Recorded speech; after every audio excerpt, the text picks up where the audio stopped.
Hi, and welcome to Barnes Dennig Ask the Experts video series. My name is Ian McManus, Marketing Manager with Barnes Dennig, and we're talking with Harold Kremer, Director on our manufacturing team. As a certified valuation analyst, Harold is also the leader of our valuation and M&A advisory team.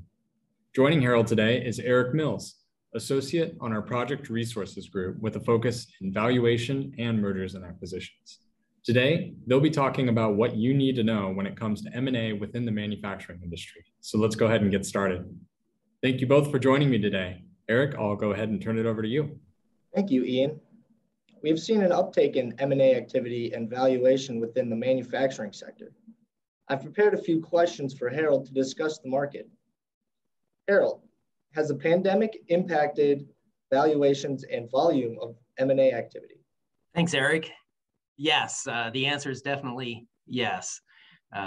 We've seen when the pandemic started, the volume of transactions dropped off dramatically. But toward the end of 2020 into 2021, through the current date, volumes have been trending upward and now are at a record level. The pandemic caused many owners to put plans on hold to consider acquisitions or sales, and now their attentions are turning to that, and volumes are up. We have several sources of that give us information about M&A in the manufacturing world. And all of them are pointing toward higher volumes of activity. One of those sources said that they know of investment banks that have filled their pipeline for deals through the end of the year. So it's an amazing level of volume of activity that's happening right now. As far as valuations go, valuations affected by many factors. Revenue trends and margins, profits are the biggest factors. We'll talk about a few more in a bit, but overall, the companies that have weathered the pandemic with strong revenue and profits are seeing the highest multiples of EBITDA in sale transactions. Is there a certain multiple of earnings, cash flow, or EBITDA that you are seeing in transactions that involve manufacturing companies? Eric, that's a great question. It's probably the question I get most from clients and contacts is, what's the current multiple of EBITDA that I should be looking for? But honestly, it's all over the board right now. There's not just a number that I can throw at you. And it's all over the board because the pandemic is impacting companies so differently. And there's a number of other factors that are out there in the manufacturing world. And just to back up a minute, EBITDA is earnings before interest, taxes, depreciation, and amortization. And that seems to be kind of the go-to factor that acquirers are looking at when they're doing deals and coming up with a multiple of EBITDA. Some of the other big factors that are impacting that multiple right now or the labor shortage that's occurring in the manufacturing industry, and supply chain issues. The other factor that I've heard recently from clients is shipping costs. There's a number of things at play here that are really impacting margins and profits, and when they impact profits, they impact valuation. So some of the other factors that impact multiples are the size of the company, depth of management, how deep is your bench, and the amount of customer concentration.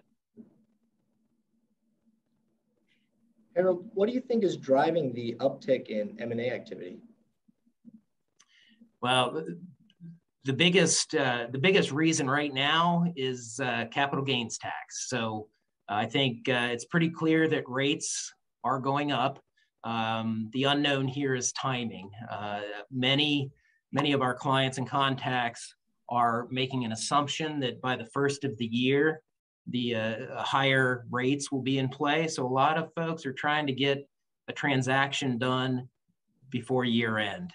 And another factor is the availability of funds. You know, private equity groups have plenty of cash. They're looking to spend. And manufacturing is an area that private equity has always had a lot of attention for. So anyway, private equity groups are looking at manufacturers to do a lot of transactions. You know, also companies, manufacturing companies are looking to buy other companies or even competitors as a method of growth. You know, we've also seen companies looking to make acquisitions because of the labor shortage. They're buying other companies just to shore up their employee count. So a lot of activity, even companies buying other companies and growing that way. You know, the last reason for the uptick in activity that we've seen is the pandemic itself. You know, COVID has caused a lot of owners to rethink kind of what they want to do with their life. You know, some were of retirement age when COVID hit, and they put their plans on hold for retirement. And you know, now's the time to rethink about that. You know, and many of the family-owned businesses that we work with in manufacturing, you know, we're depending on that next generation to take over. And you know, COVID and the pandemic has caused that next generation to really think about what they want to do in life. And you know, some are choosing something outside the family business. So that's causing some of this volume of M&A activity. So Harold, what would you recommend the owner of a manufacturing company do if they are thinking of selling their company? So reaching out to us here at Barnes Dennig is a great first step. I've helped a number of companies understand their value so that they can make some decisions. And we have all the connections to help understand the process and help take a company through the process. You know, and even if a transaction is not imminent, you know, just thinking about it and planning for it now is a great thing to do, because a valuation is part of that analysis. We can help an owner understand what they need to change or things that they can do differently to improve their value over the next few years, so that when it is time to exit, they can maximize their value. Thank you, Harold. Those were all the questions for today. Back to you, Ian. Thank you both for taking the time and for being with us and sharing your insights, Harold. It does truly seem like a fascinating time to be in the manufacturing industry, and it seems like there's a lot of opportunities out there. So if you'd like more information or would like to set up a conversation, please visit the Barnes Dennig website. And until then, we'll see you next time on Ask the Experts.